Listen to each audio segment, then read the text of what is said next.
Dans la dispensation de l'Ancien Testament, le Saint-Esprit opérait comme l'esprit de la prophétie, donnant aux choses un sens prophétique. Il agissait afin que tout dans l'économie divine vise un but plus lointain. Ces choses n'étaient pas toujours claires pour ceux qui vivaient à cette époque, bien que directement concernés par ce qui était dit et fait. Toute l'œuvre du Saint-Esprit au cours de ces périodes tendait vers ce qui serait la nature, le caractère et le dessein de la nouvelle dispensation. Cette nouvelle dispensation est marquée par deux traits caractéristiques, deux aspects d'une même réalité. C'est tout d'abord la dispensation de Christ intronisé à la droite de la majesté dans les cieux, et deuxièmement la venue du Saint-Esprit dans l'Église, rendant possible tout ce que cela signifiait. L'activité prophétique dans l'Ancien Testament avait plusieurs facettes, elle avait certaines caractéristiques de la période qui devait venir. Et nous avons considéré quelques-uns de ces caractéristiques dans les précédents audios. Nous sommes parvenus et nous vivons maintenant dans la dispensation de l'accomplissement spirituel de tout ce que les prophètes avaient annoncé. Mais cet accomplissement n'est pas uniquement objectif concernant l'histoire du monde ou de l'Église. Cet accomplissement, c'est quelque chose d'intérieur dans la vie des membres de Christ. C'est une chose qui doit être bien saisie, même par les plus jeunes. S'il vous plaît, ne pensez pas que c'est uniquement pour les plus âgés ou pour les chrétiens les plus avancés. Cela nous concerne tous de la même manière.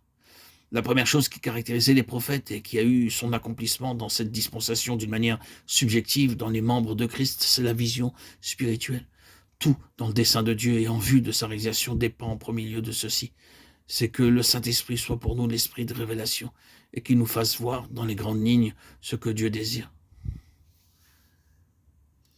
Les prophètes ont beaucoup à nous dire dans le domaine de la faculté qui leur permet de voir. Le peuple d'Israël a subi de nombreuses pertes car ils n'étaient pas disposés à voir ce que Dieu voulait leur faire voir.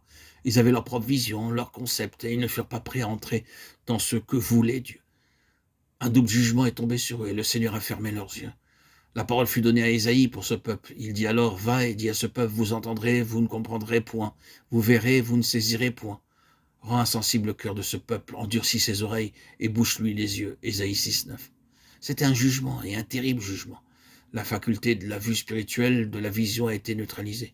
C'était un terrible jugement avec de terribles conséquences car la conséquence de tout cela, ce fut qu'ils n'ont pas obtenu tout ce que Dieu voulait leur donner. Et ce n'était pas une petite chose. Ils sont passés à côté de toutes ces choses. Cela fut donné à une autre nation, à un peuple céleste. C'est un jugement terrible de ne plus avoir cette faculté de la vue spirituelle. Et à contrario, c'est une très grande chose que le Seigneur veuille par grâce et dans son amour que nous ayons une telle vision. Cette faculté pour voir, c'est un droit de naissance que chaque enfant de Dieu possède. Ne croyez pas que vous devez avoir un certain nombre d'années de vie chrétienne, recevoir beaucoup d'enseignements et parvenir à une certaine position avancée avant de commencer à voir. Cela fait partie de votre nouvelle naissance. Le Seigneur a déclaré à Nicodème, si un homme ne naît de nouveau, il ne peut voir le royaume de Dieu. Jean 3, 3. Par déduction, il disait, lorsque vous serez nés d'en haut, vous verrez. La mission de l'apôtre Paul était, je t'envoie afin que tu leur ouvres les yeux. Actes 26, 17 et 18. L'œuvre symbolique du Seigneur Jésus, lorsqu'il était parmi les hommes et ouvrait les yeux des aveugles, c'était de diriger les regards vers ceux qui étaient sur le point d'arriver, lorsqu'il serait élevé et que viendrait le Saint-Esprit, que les hommes verraient. Voir fait partie de notre nouvelle naissance. Je ne dis pas que nous verrons tout en une seule fois, que nous verrons tout ce qu'ont pu voir ceux qui sont allés très loin avec le Seigneur. Mais ce que je dis, c'est que la faculté pour voir nous a été accordée. En faites-vous usage? C'est vrai pour votre vie spirituelle comme pour votre vie physique. Vous avez des yeux spirituels et ils ont été ouverts. S'il n'en était pas ainsi, allez vers le Seigneur pour cette question, car il y a quelque chose qui ne va pas.